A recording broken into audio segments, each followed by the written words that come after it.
Next speaker is Mr. Christian Danielsson, the Director-General, Neighborhood and Enlargement Negotiations at the European Commission. Please, let's give him a hand and welcome him to the podium.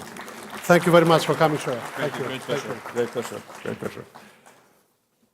Deputy Prime Minister, Ministers, Excellencies, ladies and gentlemen, it's a real honor to be here and addressing this summit today.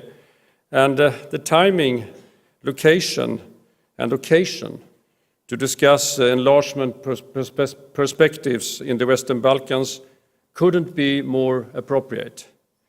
After all, it was in this city, 15 years ago, that the EU made an unequivocal commitment to the region's EU perspective.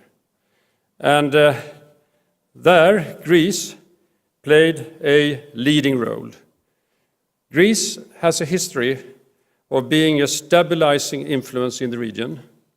You have consistently positioned yourself as a key player in the promotion of prosperity, economic growth, as well as the path to EU accession for the Western Balkan countries. And you have chosen to build bridges instead of barriers. Nothing is more representative of Greece's role than the historic steps taken to solve the name issue with the former Yugoslav Republic of Macedonia.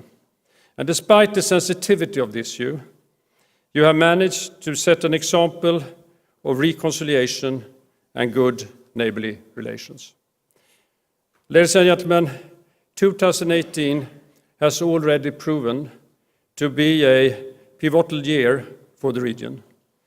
15 years ago, after the Thessaloniki Declaration, the Western Balkans rose once more to the top of the EU political agenda.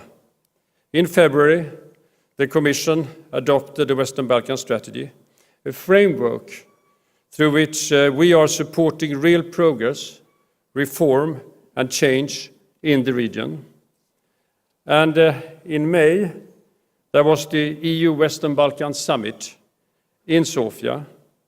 This is the first time since 2003, and it resulted in the adoption of the Sofia Priority Agenda, a list of priorities based on the strategy, and in June the Member State set out the path towards opening accession negotiations with the former Yugoslav Republic of Macedonia and Albania, of course, depending on the reforms that they need to undertake. And the message to the countries in the Western Balkans is clear. The EU perspective for these countries is real. There is a window of opportunity to make significant steps forward. But what is also made adamantly clear is that this is in the hands of the countries themselves, and there is a generational choice to be made in order to move in that direction. And what does it mean concretely? It means concretely to continue to work on the strengthening of the rule of law, seeing to that there is an absolute priority to tackling weaknesses in areas of governance, including issues like functioning of judiciary, fundamental rights, and the fight against corruption and organized crime, strengthening democratic institutions and the role of civil society.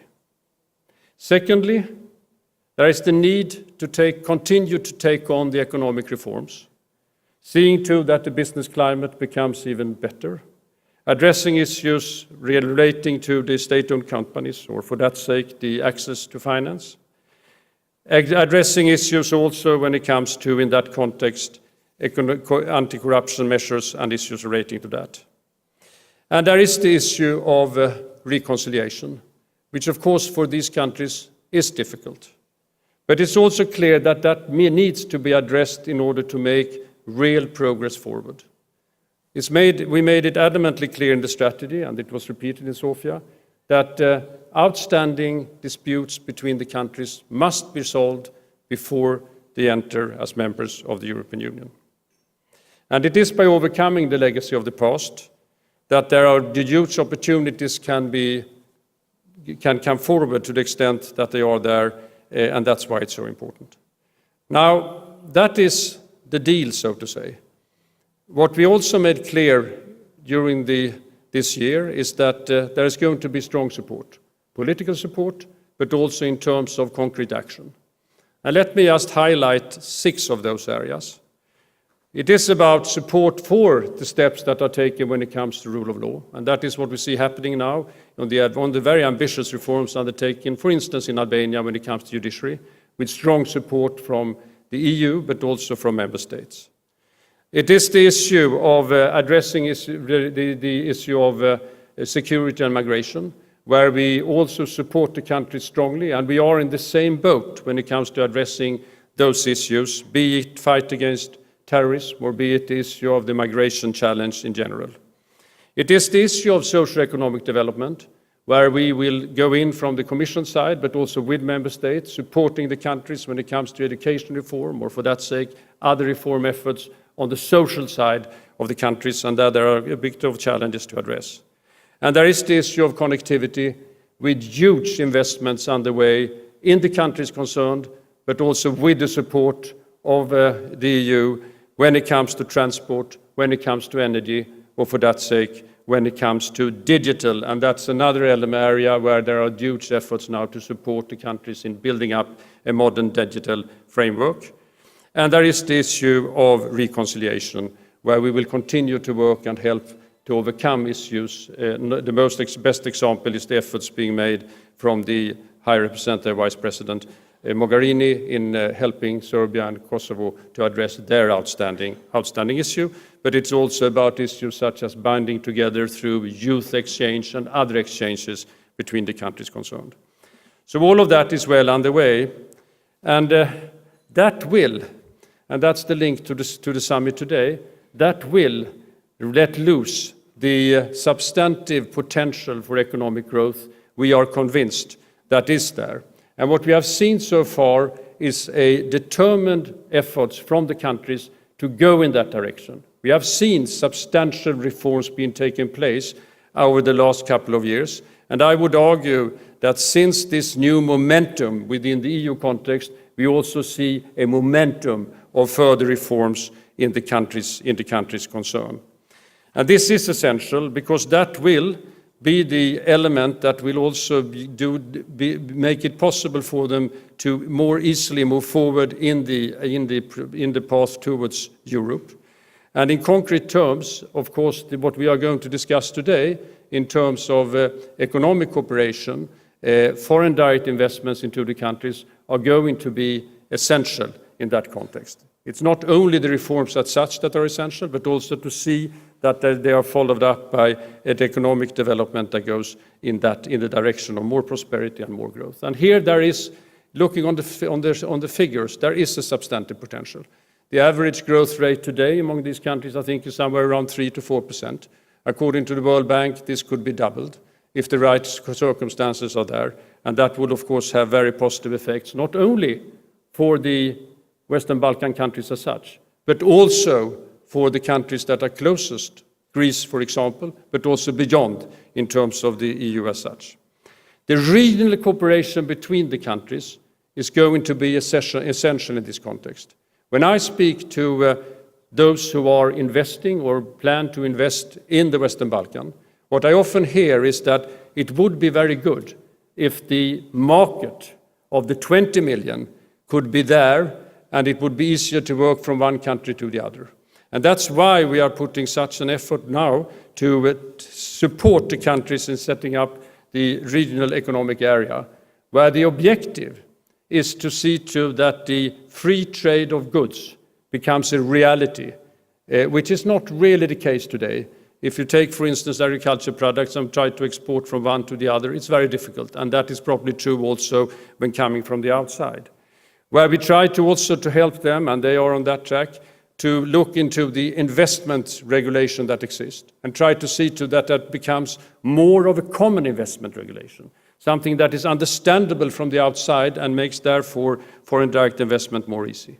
And where we also support in trying to see to that we can set up a system, that they can set up a system where it becomes easier for skilled labor to move between the countries, be it researchers, be it engineers, or be it for that sake in the health sector. And we are also working in trying to see to that the digital sector is being developed as a common sector between them. One issue which is underway now is roaming, and try to get the roaming fees similar in the countries concerned, but also to build up the necessary infrastructure for that kind of steps. And finally, on the energy side, working very hard in order to try to see to that they get a real energy market being set up, which would have very important effects for the possibilities for the economic prosperity and for the economic potential in the countries concerned. So I think from our part, the necessity for the reforms to continue is clearly there. We see a clear determination from the parties to move in that direction. We also have a momentum within the European context and between the EU member states in supporting these efforts. And we have in front of us a series of, have had and will have, proactive presidencies of the European Union that will have the Western Balkan on the agenda.